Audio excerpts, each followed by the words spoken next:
তেল গরম হয়ে গেছে, কালো জিরে আর লঙ্কা দিয়ে দিয়েছি, পোস্ত আদা কাঁচা লঙ্কা দিয়ে পেস্ট করে নিচ্ছি মিক্সিতে।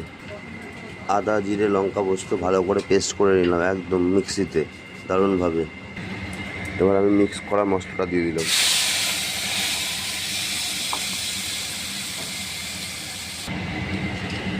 দেখো ভালো করে ফুটে উঠেছে। এবার আমি কী করবো, ভেজে রাখা মাছ, কী মাছ, পাবদা মাছ দিয়ে দিলাম।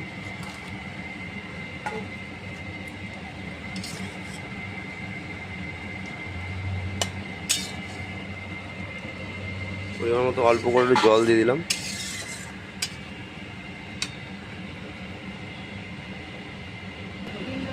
ফ্লেভারের জন্য কাঁচা লঙ্কা চিড়ে দিলাম। আমি চটজলদি শর্ট টাইমে রেসিপিগুলো কথা বন্ধুরা, ঝটপট হয়ে যাবে। দেখো ভিডিওটাও ভালো লাগবে। ঠিক এইভাবে তৈরি করলে অসাধারণ টেস্ট লাগবে। পাবদা মাছের পোস্ত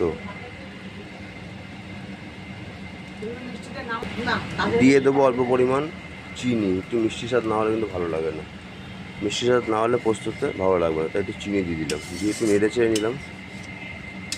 ঝটপট কিন্তু হয়ে যাবে আমার পাবদা মাছ পোস্ত, জিরে পোস্ত।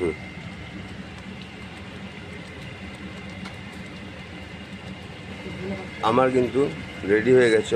এবার দিয়ে দেবো কাঁচা সরিষার তেল, একদম দারুণভাবে কিন্তু নামানোর আগে দিয়ে দেবো অল্প পরিমাণ ধনিয়া পাতা, একদম ঝটপট। দেখো কেমন এসছে কালারটা, দারুণভাবে নামিয়ে নেওয়া হবে। দেখো বন্ধুরা নামিয়ে নেওয়া হচ্ছে দারুণভাবে কিন্তু।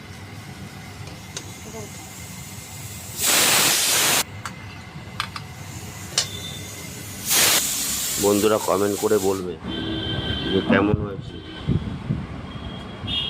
তাহলে আরও অনেক অনেক রেসিপি তোমাদের সামনে তুলে ধরবো।